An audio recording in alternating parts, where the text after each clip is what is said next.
Hi అండి. నమస్తే. నేను మీ Devika. Welcome back to my channel Devika Hari delights. ఈరోజు మీకు ఉల్లిపాయ, వెల్లుల్లిపాయ లేకుండా ఒక మంచి కర్రీ అనేది ఇంట్రడ్యూస్ చేస్తున్నాను. ఇది బెండకాయ పీనట్ ఫ్రై అండి, మసాలా అండి. చాలా బాగుంటుంది. బెండకాయ పీనట్ మసాలా ఇది ఎంత టేస్టీగా ఉంటుందంటే, మీరు వ్రతం చేసుకున్నా ఏం చేసుకున్నా ఉల్లిపాయ వెల్లుల్లిపాయ లేకుండా తినేవాళ్ళు ఖచ్చితంగా ఈ కూర అనేది మీరు ట్రై చేయండి.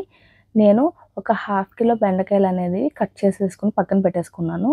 సో ఇవి ఫ్రై కింద మీరు కట్ చేసుకోవచ్చు. నేనైతే కొంచెం డిఫరెంట్గా కట్ చేశాను.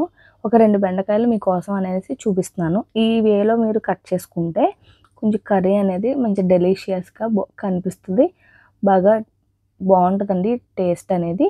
మీరు ఖచ్చితంగా ఇంట్లో ట్రై చేసేయండి. ఇది చపాతీ, రైస్, పరోటా అన్నిటిలో తినొచ్చు. చాలా చాలా టేస్టీగా ఉంటుంది. నేను ఈ విధంగా అయితే కట్ చేసేసుకొని పక్కన పెట్టేసుకున్నాను. బెండకాయలు మీరు అప్పటికప్పుడు వాష్ చేసేసుకొని కట్ చేసుకుంటే జిగురు అనేది వచ్చేస్తాయండి. అలా కాకుండా ముందు మనం వాష్ చేసేసుకొని ఒక పొడి క్లాత్తో తుడిచేసేసుకొని 5 to 10 మినిట్స్ ఎండలో అలా ఆరబెట్టేసుకొని, ఆ తర్వాత మీరు కర్రీకి కానీ ఫ్రైకి కానీ యూజ్ చేసుకుంటే ఎక్కువ జిగురు రాకుండా ఉంటాయి. కొంచెమైనా జిగురు అనేది వస్తుంది. కాకపోతే మీరు నేను చెప్పినట్టు చేస్తే కనుక మీకు ఎక్కువ జిగురు లేకుండా పొడి పొడిలాడుతూ ఉంటుంది. సో నేను 1/2 కేజీ బెండకాయలు తీసుకుని అట్లా కట్ చేసేసుకుని పక్కన పెట్టేసుకున్నాను. సో ఈ వేలో మీరైతే చేయండి, చాలా బాగుంటాయి. స్టవ్ వెలిగించుకొని ప్యాన్ పెట్టుకొని 3 టేబుల్ స్పూన్స్ పల్లీలు, వేరుశనగ గుళ్ళు వేసుకొని లో టు మీడియం ఫ్లేమ్లో పెట్టుకొని ఫ్రై చేసుకోండి. దోరగా వేపుకుంటే సరిపోద్ది. మంచి కలర్ ఏం రానవసరం లేదు. ఎక్కువగా వేగనివ్వద్దు.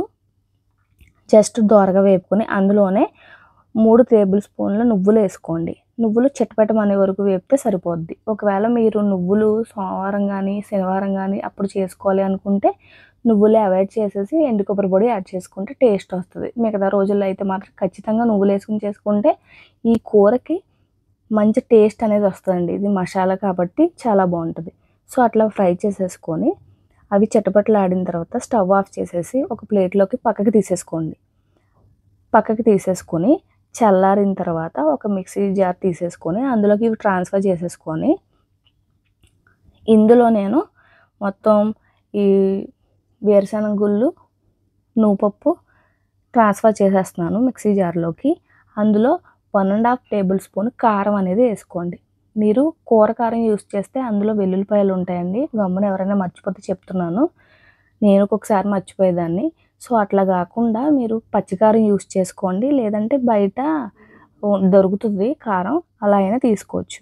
1.5 టేబుల్ స్పూన్ కారం, 1/2 టేబుల్ స్పూన్ పసుపు, 1 table spoon coriander powder, 1 table spoon cumin powder, ఒక రెబ్బ కరివేపాకు వేసుకొని మంచి ఫైన్ పౌడర్ కింద చేసుకొని పక్కన పెట్టుకోండి. ఇప్పుడు స్టవ్ వెలిగించుకొని ప్యాన్ పెట్టుకొని 3 టేబుల్ స్పూన్ల ఆయిల్ వేసుకొని అందులో 2 పచ్చిమిరపకాయలు వేసుకొని ఫ్రై చేసుకొని, మనం కట్ చేసి పక్కన పెట్టుకుని 1/2 కేజీ బెండకాయ ముక్కలన్నీ అందులోకి యాడ్ చేసేసేయండి.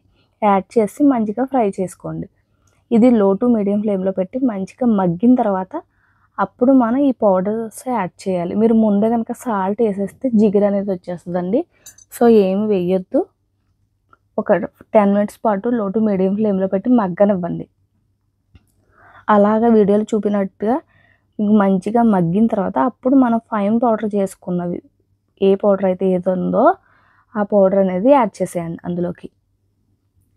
మంచిగా ఫైన్ పౌడర్ చేసుకున్నాం కదా, ఆ మసాలా పౌడర్ మొత్తం వేసేయాలండి, కొంచెం కాదు. మనం ఎన్ని దినుసులు అయితే ఫ్రై చేసుకున్నామో ఆ దినుసులు, ఆ కారం అన్నీ వేసాం కదా, ఆ పౌడర్ మొత్తం వేసేసుకొని ఫ్రై చేసేసుకోండి.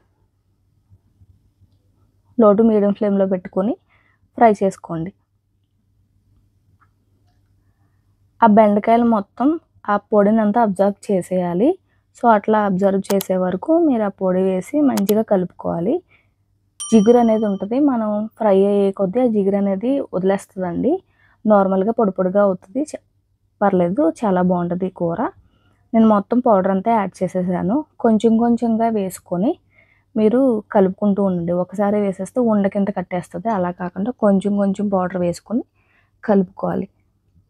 అలా కలుపుకోవడం వల్ల ఏంటంటే మొత్తం ఆ పౌడర్ అంతా బెండకాయ ముక్కలకి పడుతుంది. ఒక 10 మినిట్స్ పాటు కుక్ చేసిన తర్వాత 1 టేబుల్ స్పూన్ సాల్ట్ అనేది యాడ్ చేసుకొని ఇంకో 5 to 10 మినిట్స్ పాటు లో టు మీడియం ఫ్లేమ్లో పెట్టుకొని కుక్ చేసుకొని స్టవ్ ఆఫ్ చేసుకొని సర్వ్ చేసుకోవడమేనండి. అంతేనండి, చాలా ఈజీ, చాలా బాగుంటుందండి ఈ కూర. మీరు ఖచ్చితంగా ట్రై చేయండి. ఇలాంటి కుకింగ్ వీడియోస్ కోసం మన ఛానల్ అయితే సబ్స్క్రైబ్ చేసుకోండి. మీ ఫ్రెండ్స్, రిలేటివ్స్ అందరికీ షేర్ చేయండి, లైక్ చేయండి. నేను కొత్త కొత్త రెసిపీస్ పెడుతూ ఉంటాను. ఇంకా కొన్ని రెసిపీస్ కార్తీక మాసంలో పెడతాను. Thank you so much.